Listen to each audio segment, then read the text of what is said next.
पुणे हे महाराष्ट्रामधील आर्थिक आणि राजकीयदृष्ट्या महत्त्वाचे असे शहर. पुणे महानगरपालिकेच्या निवडणुकीच्या सर्वच राजकीय पक्षांकडून जोरदार तयारी सुरू झाली आहे. पुण्याला स्मार्ट सिटी बनवण्याचे प्रयत्न देखील सुरू आहेत. वेगवेगळे प्रकल्प, अनेक मल्टीनॅशनल कंपन्या देखील आणल्या जात आहेत. मात्र पुण्यामधल्या मूलभूत समस्यांकडे दुर्लक्ष होताना दिसतंय असं मत पुण्यामधील वकील मंडळींनी व्यक्त केलंय. जाणून घेऊया. सगळे ॲडव्होकेट्स आहे जे वेगवेगळ्या केसेस हँडल करतात. खास करून गुन्हेगारीच्या असू देत किंवा फॅमिली कोर्ट्स असू दे, सगळ्या केसेस हँडल त्यांच्या नजरेतून महापालिका निवडणुका कशा आहेत, पुण्यातलं राजकारण कसं आत्ता त्यांना दिसतंय आणि पुण्यातल्या समस्या नेमक्या कोणत्या जाणवत आहे हे सगळं जाणून घेणार आहोत.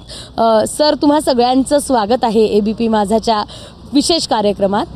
महत्त्वाचा कोणता प्रश्न वाटतोय पुण्यात आणि जो गंभीर आहे? सगळ्यात महत्त्वाचा मुद्दा असा आहे की सध्याची जी यंगस्टर मुलं आहेत ते गुन्हेगारीकडे खूपच वळत आहेत आणि त्याच्याबद्दल घरच्यांनी सुद्धा लक्ष दिलं पाहिजे. पोलीस प्रशासनाने, सरकारने तसे कडक नियम केले पाहिजे, कायद्यामध्ये बदल केले पाहिजेत. आणि सध्या पब कल्चर खूप वाढलं आहे पुण्यामध्ये. हॉटेल्स रात्री उशिरापर्यंत चालू असतात, ते पण काही चांगलं नाही आहे. परत आता असं कानावर येतं आहे की कॉलेज कॅम्पस, शाळांमध्ये सुद्धा अंमली पदार्थांचं खूप नाही का म्हणजे वितरण व्हायला लागलं आहे. त्यामुळं नवीन पिढी जी आहे आपली पुढची ती बिघडत चालली. कुठं चालला आहे समाज? थोडा याचा विचार गांभीर्याने केला पाहिजे आणि त्या निमित्ताने पावलं उचलली पाहिजेत. पुण्यातल्या ट्रॅफिकला अजिबात शिस्त नाही आहे, हे माझा खेद वाटतं एक पुणेकर म्हणून. कारण पोलीस प्रशासन तर झोपल्यासारखंच वाटतं. चौकात तर ते कधीच थांबलेले नसतात. चौक सोडून दुसरीकडे सावध बघत असतात. ही पहिली गोष्ट. आणि सिग्नलचे जे टायमिंग आहेत ते ऑड आहेत. काहीतरी वेगळे सिग्नल असतात. कुठं 2 मिनिटाचा असतो, कुठं 30 सेकंदाचा असतो. त्यामुळे वाहतूक कोंडी कायम होती. आणि विशेषतः मध्यवस्तीत शाळा आहेत. त्या शाळेमुळे जर ते 3 Kelkar road, Lakshmi road, Kumthekar road, आपण चौक किंवा दगडूशेठ हलवाईचा एरिया हे जर जाम झाले तर त्याचा परिणाम हा अख्ख्या पुण्यावर होतो. कारण ट्रॅफिक कंप्लीट जाम होतं. आणि हे जे कंत्राटं आहेत ते खास यांचीच लोक आहेत. ब्लॅकलिस्टवाल्यांना पण हे कंत्राटं दिली जातात.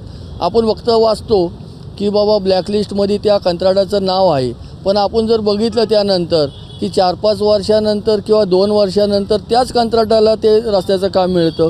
त्या अशा तऱ्हेने हे पुणेकरांच्या जीवाशी खेळ झालेला आहे.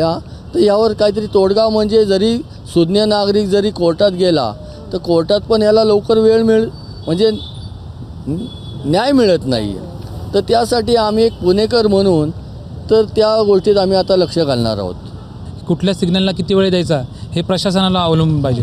आपण मेट्रोचा विचार केला, मेट्रो बऱ्याच ठिकाणी झालं, मग मेट्रोच्या एरियामध्ये मेट्रोच्या स्टेशनला पार्किंगच नाही आहे. पार्किंग नाही आहे त्याच्यामुळे काय होतं आहे की 4 व्हीलर असतील, 2 व्हीलरवाले असतील, उद्या रिक्षावाले असतील, ज्यांचे उपजीविका ह्या आपल्या पैशावर चालती. मग ह्यासाठी इन्फ्रास्ट्रक्चर वाढवणं, रोड वाढवणं, ह्या गोष्टी करण्यासाठी महानगरपालिकेतले जे नगरसेवक आहेत जे आता जागरूक झाले आहेत इलेक्शनमध्ये की बाबा आम्ही असं करू, आम्ही तसं करू. मग हे 5 वर्ष काय करतात?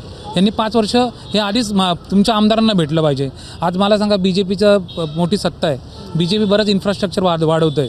प्रत्येकजण म्हणतं आम्ही BJP जाऊ. बरं, जो नगरसेवकचं तिकीट मागतो आहे तो गरीब कोणीच नाही आहे. प्रत्येकजण सुदृढ आहे.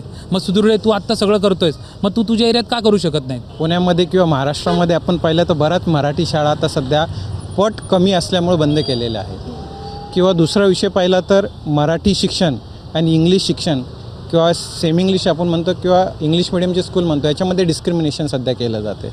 म्हणजे सर्वसामान्य व्यक्ती किंवा पालक असू द्यात किंवा दुसरे कोण व्यक्ती असू द्या, त्याच्यामध्ये आपल्या मुलांना प्रत्येकाने मराठी शाळेत घातलं पाहिजे आणि हे केलं पाहिजे असं कोणच म्हणत नाही आहे. आणि का म्हणत नाही? कारण महापालिकेच्या शाळाच तशा नाही आहे. महापालिकेच्या शाळा नाही आहेत, तसे इन्फ्रास्ट्रक्चर नाही आहेत, जसे तुमचे क्लासरूम नाही आहेत. तुमच्या प्रायव्हेट स्कूलमध्ये ज्या फॅसिलिटीज किंवा सर्व्हिसेस अवेलेबल होतात त्या तिथे अवेलेबल होत नाहीत. एज्युकेशन मुलांना प्रॉपर दिलं जात नाही.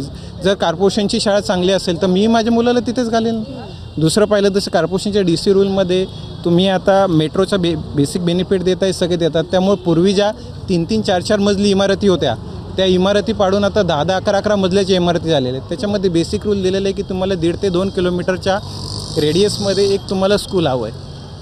त्याची कुठेही कंप्लायन्स केलं जात नाहीत. मुलांना खेळण्यासाठी प्लेग्राऊंड नाही आहेत. तुम्ही पाहिले पूर्वी 4 मजल्याच्या बिल्डिंग पडून आता 10-10, 11 मजल्या मोठ्या इमारती बांधलेल्या गेल्या आहेत. पण त्या प्रपोर्शनेटमध्ये पाण्याची सोय नाही, ड्रेनेज म्हणजे सिवेज नाही आहे किंवा त्या प्रमाणात रोडही वाढलेलं नाही आहे. त्यामुळे बेसिक ज्या रिक्वायरमेंट्स आहेत सर्वसामान्य माणसाला काय लागतं ॲज अ ऑर्डिनरी पर्सन म्हणून मला वीज, पाणी, रस्ते आणि एज्युकेशनच्या चांगल्या सुविधा मिळाल्या. ह्या सगळ्या प्रमाणामध्ये कुठेच अवेलेबल नाही आहेत आणि त्याच्यामध्ये इम्प्रूव्हमेंट करणं गरजेचं आहे. पुण्याला स्मार्ट सिटी म्हटलं जातं आहे. अनेक नवीन नवीन प्रोजेक्ट्स येत आहेत, त्यासोबत मोठ्या मोठ्या IT कंपनीज येत आहेत, इन्फ्रास्ट्रक्चर वाढतं आहे. मात्र पुणेकरांना जर मूलभूत सुविधा मिळत नसेल तर महापालिका करतंय काय, असे अनेक प्रश्न आहे. या सगळ्या ॲडव्होकेट जे होते त्या सगळ्यांनी मांडलेत. त्यामुळे आम्हाला बाकी काही नसलं तरी चालेल, मुलींची, महिलांची सुरक्षा आणि मूलभूत सेवा महापालिकेनं निदान पुरवावी अशी अपेक्षा सगळ्यांनी व्यक्त केली आहे. कॅमेरामन विजय राऊतसह शिवानी पांढरे, ABP माझा, पुणे.